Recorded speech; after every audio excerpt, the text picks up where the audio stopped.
Hey, what's going on, guys? Kalamazi here, and today I want to talk to you guys about patch 9.0.5, which is hitting live servers next reset Tuesday for me because I'm US, Wednesday for the EU boys, and Demonology. Now, I know I haven't made a lot of Demonology videos super recently, but it's sort of for good reason. Demonology has been in an odd spot, but there's a handful of changes coming to Warlock that is actually making Demonology a bit more interesting. We've had a few changes to, I guess, an undocumented change to pet damage from the shadows not affecting tyrant demon fire damage, which is insane, being a 20% increase to your demon fire damage while your tyrant is active. It'll also change your setup for your tyrant a little bit, wanting to cast your dogs essentially right before you cast your tyrant because of the Dreadlash FTS buff they put up. It adds value to certain conduits, and there has been a handful of legendary changes that also add more value to this build on top of all that. Plus, there's a handful of talents that increase demon bolt damage a good bit. So I want to take a good look at this build. So starting off, let's just review the changes. Number one, we're going to look at Demonology here for the most part because we are in a dash run half. This is going to be a demo video. All right. Okay. Yeah, y'all wanted your demo video. Well, there you go. So number one, I mentioned this when it came out briefly. Your Tyrant, your Dreadstalker, Vile Fiend, all your demons basically listen to your primary pet commands. This gives you more control over your demons, easier to target swap. It's a really awesome change. Doesn't make a huge difference in this build, but just in general, it's a very nice change for Demonology. The other change here, called Dreadstalker's attack power has been increased by 10, and Dreadbite and Dreadlash damage increased by 10%. So this is going to be a buff not to just FTS Dreadlash Demonology. This is a buff to Demonology across the board, albeit not a very big one, but it's still there. It's something, hey, you know, it's relevant. Moving on to Covenant abilities here, we're going to be testing today with Night Fae and a little bit of Necro Lord mixed in. Now, this is PTR. I've had to set up two different characters, and my Necro Lord Warlock is going to have one conduit because I had to swap Covenants, and I can't grind out Renown 87 or whatever on PTR. That being said, though, there has been a bit of a buff to Decimating Bolt's, I guess, damage for every single spec for Necro Lords. It scales from 100 to 200% damage amp based on how much health that your target is missing, so whatever current threshold it's at. It used to start scaling at 60%, so you'd have a 100% damage amp on your spells that Decimating Bolt buffs from 100 to 61%. But when you hit 60 and let's say 59%, it would start increasing from 100 to 101, 102, scaling wise. It scales all the way from 100 now, so it will be a bit of a buff to Demon Bolt damage, I guess technically Shadow Bolt or Drain Soul for AF, or even Incinerate for Destruction a bit early on. So it's a small buff there as well. As far as the legendary changes go, this is where things start to really crank up. Implosive Potential was buffed. This is more of an AoE ability. It's nice. It's definitely a good buff. Balespider's Burning Core increases the damage of Demon Bolt by 15% per stack. Was 8% per stack, and that's not it. They also increased the duration of Balespider's Burning Core. Where's this thing out here? They increased the duration of Balespider's Burning Core to 20 seconds. Now, it was 15. There wasn't really a huge issue, I think, when it came to maintaining the actual buff. This is not a, you know, stack it to 4, launch a bolt, and it consumes the stacks. This is a permanent buff like EP, like Explosive Potential was in BFA. It'll buff every single Demon Bolts you cast when the stacks are up. It doesn't consume any of them. And one Shadow Bolt refreshes the actual buff. You have to cast one Shadow Bolt every 20 seconds to essentially increase your Demon Bolt damage by 60% for every single Demon Bolt you cast, which is pretty nutty. Grim Inquisitor's Dread Calling was also buffed. It increases your Dreadstalker's damage by 4% per shard spent versus 3%. We're going to be focusing more or less on this today. We might touch on this a little bit. The big thing, though, is that this is per shard spent. It's not like per hand of Gul'dan cast. It's per shard spent. There are 3 shards in a hand of Gul'dan. And so you're typically probably looking at somewhere around a 15 to 20% buff on top of what it was previously with this legendary change. So it's pretty nice. But the real thing here, I guess synergistically, is that the word I'm looking for, is when you start selecting different talents. So the first row here is like Strength, Dreadlash, Bombers. For the most part here, like if you're in an AoE setting, Dreadlash and FTS, we know that they work well together. Dreadlash will AoE your Dreadbite, so it'll AoE apply FTS. If you're in single targets, it's not really that big of a deal. If you're in like AoE stat cleave, it'll increase Hand of Gul'dan damage, it'll increase Implosion damage, and it will increase Demon Bolt. Demon Bolt is more single target based. So for a pure single target build, I would still probably look at going Demonic Strength. Moving on here though, you have Power Siphon in the second row. Now calling is strong on its own.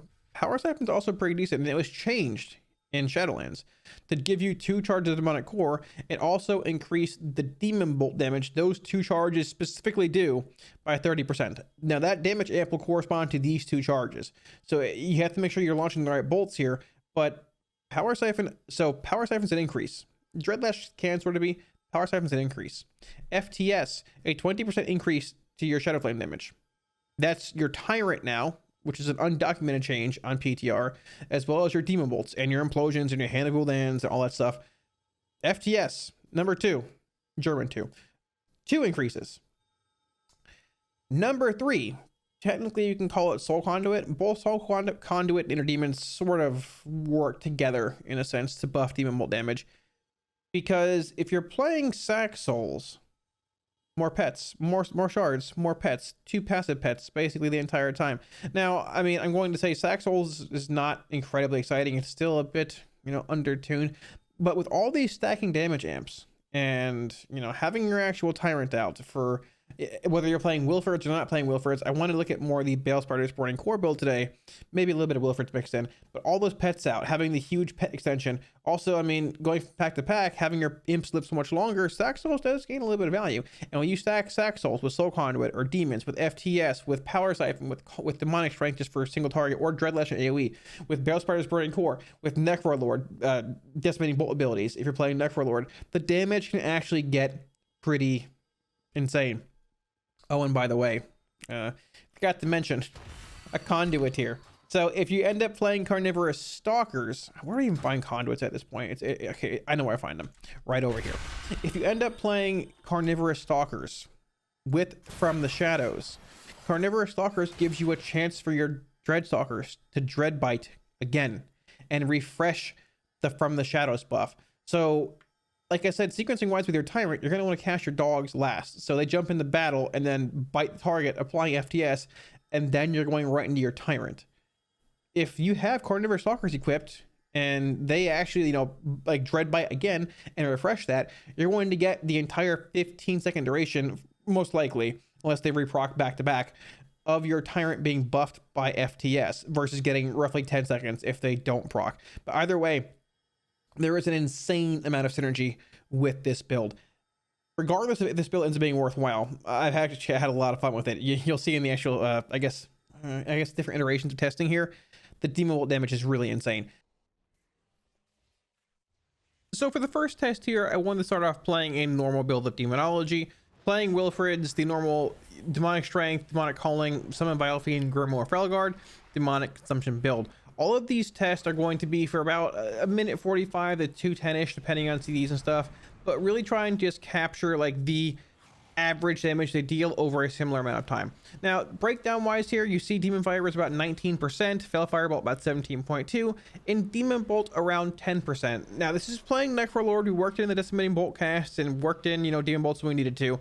We unfortunately cannot test with Night Fate like I wanted to because there's a weird bug with FTS, which we'll get to in a little bit here, you'll see, on PTR right now where it doesn't proc on my Night Fate character. So all the testing here is going to be done with Necro Lord, but regardless, the actual legendary or the actual Demon Bolt damage should translate over pretty well, looking at how the legendaries and things ended up impacting this build over the course of testing. Now, after the roughly about a 2-minute test cycle here, this build ended up being right around 4.3k-ish, the normal Wilfred's Necro Lord build, playing Biofiend, Grimoire Felguard. The eye level is the same on every legendary here across the board, so I'm just swapping them out between one another. Let's look at a Necro Lord Balespiders build, basically just swapping out Wilfred's for Balespiders Burning Core. So this is essentially the same build we just saw, but instead we're playing Balespider's Burning Core, the legendary on our bracers. Now, if you look above my character panel here, you're going to see that Tyrant marker. When I cast a Shadow Bolt right there, that legendary is actually tracking the Balespider's Burning Core buff, which goes to a max of 60% for 20 seconds at 4 stacks. The very top left corner of the screen will show what talents I'm playing for every build, in case you want to reference that at a certain point. So the main difference here, looking at the damage breakdown after about 2-ish minutes, give or take, is that you can see Demon Bolt jumped roughly about 5%. from the non-Balespiders build playing Wilfrids and the exact same talent combination from before. Demon Fire being about 19.2, Fell Firebolt fell a tiny bit, but that's where it depends on just the raw damage and from Demon Fire, the exact time frame of this pull ending. But even just working in Balespider's Burning Core, you can see Demon Bolt's damage jump substantially with just playing Necrolord and Balespiders to about 15%, which is impressive. It's a single target ability, but it's still strong. And seeing as how it sort of caters towards demos like plant turret based spec, I was impressed seeing a raw 5% jump. Now this build ended up being right around 4.5k DPS at roughly the 2-minute mark. Once again, it's important to keep in mind these aren't sims. This is literally me hitting a dummy at 5 in the morning, looking at damage breakdowns, but a 200 DPS difference is relatively substantial. Even, yes, Demonology does have a lot of RNG in it with, you know, random imps giving demonic core procs, Born of Blood being the conduit that we're playing, and different openers and things. But still, it's impactful. It was impressive. A max crit of roughly 10,548 damage, which is also impressive for an ability like Demon Bolt, which we're not really used to seeing putting out that much damage. But what I really wanted to see here, and let's be real, once again, what everyone's here for is seeing from the shadows damage with this build. Let's get into a build playing this same combination, except swapping out Summon Vile Fiend for From the Shadows. Alright, so with this build, there's a handful of things that actually change for Demonology. Number one, you can watch the dummy that I'm attacking here, and when I cast my Dreadstalkers, you see right there, the From the Shadows buff actually starts stacking, so FTS is indeed working for Necrolords. The big thing here is that playing From the Shadows and having it affect your Tyrant's Demon Fire damage is probably, most likely going, unless I'm missing something here, going to change the place that you cast your called Dreadstalkers in your opener. Previously, you're going right into them basically, and because you want to get them on CD faster, they need more damage. A 20-second CD versus, you know, Hand of Golden having 0. Also getting more, you know, demonic core procs faster and faster. But the fact that they apply FTS the second they jump into combat means that you want them to be the last cast, in my opinion, before Summon Demonic Tyrant when playing Demonic Consumption. FTS is going to last roughly 10 seconds when you actually finish summoning your Tyrant. So you're going to have about a 10-second coverage window, about 66% of your Tyrant's Demon Fire cast being covered by FTS. Now, we're not playing Carnivorous Stalkers here, the conduit, but if you were and got a reproc towards the end of your dogs, it has a chance of covering your entire Tyrant's actual Demon Fire window.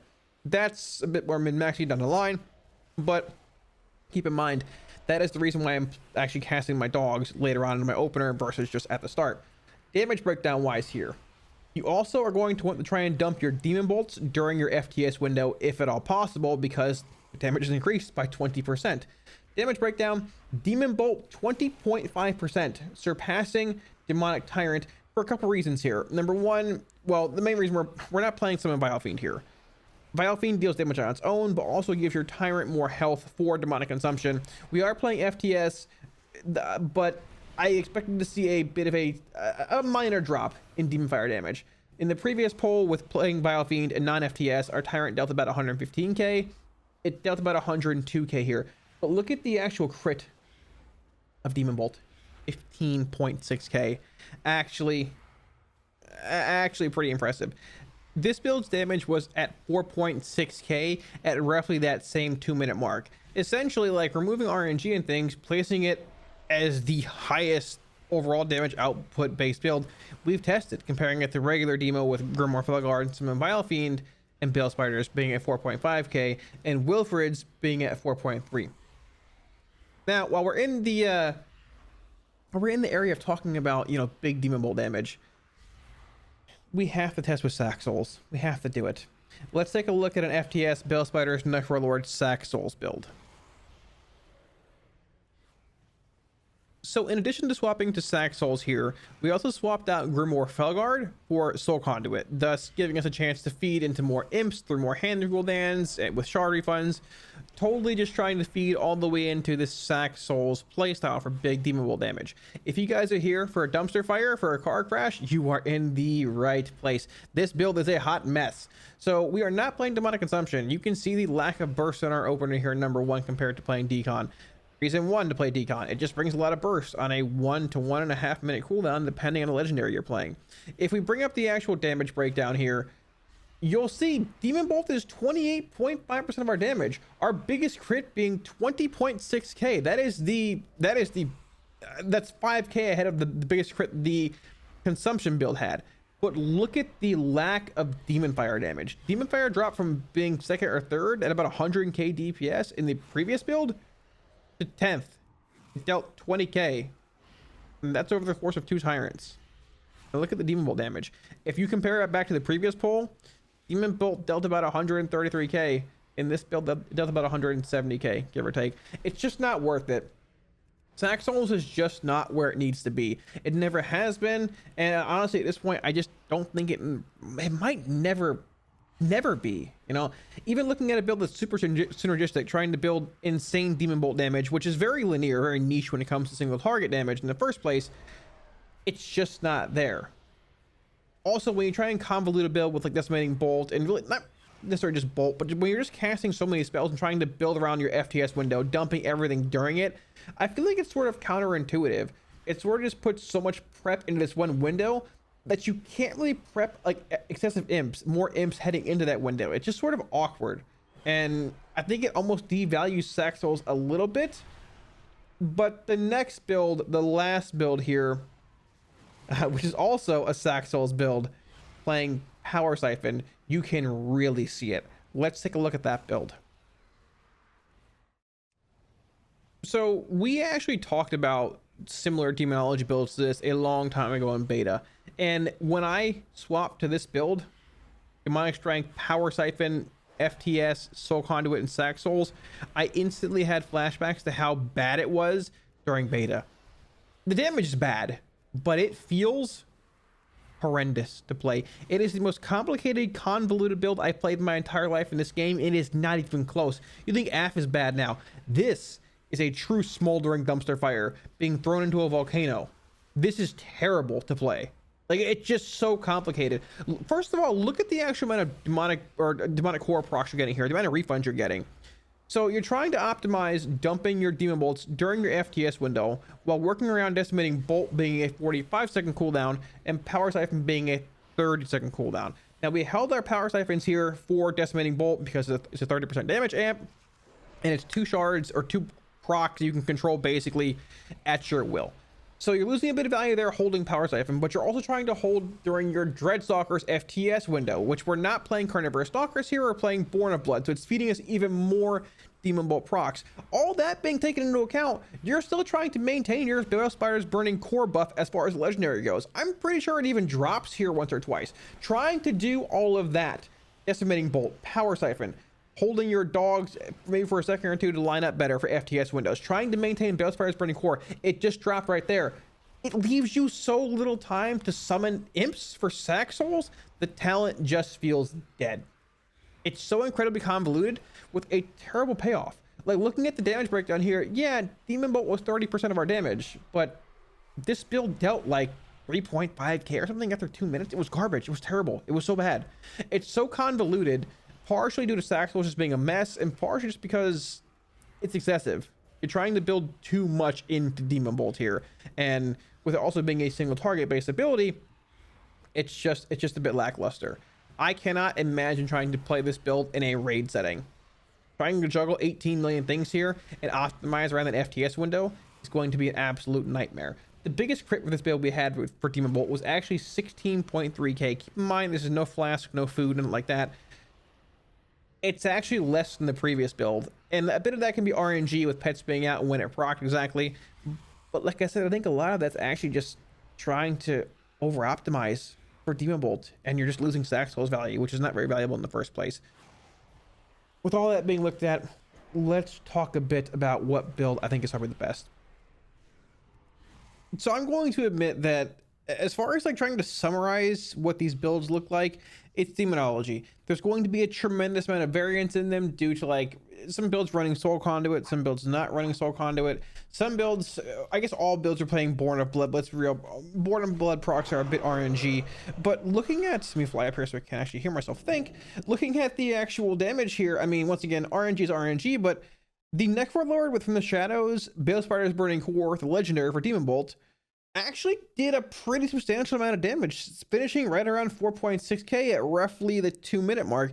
And it also had that pretty massive demon bolt crit at the end. Hey, which, let's be real here, is cool, without actually having to like put so much into Sac Souls, everything else, you know. Sac Souls, dumpster fire, and dumpster fire. Let's be real here. Yeah, take a shot again, boys. Sac Souls is just not where it needs to be. It's just a mess. And with Decon being as powerful as it is, like, even with all the synergy surrounding Decimating Bolt, even playing Necro Lord for the extra Demon Bolt damage, I just don't really think it's totally where it needs to be.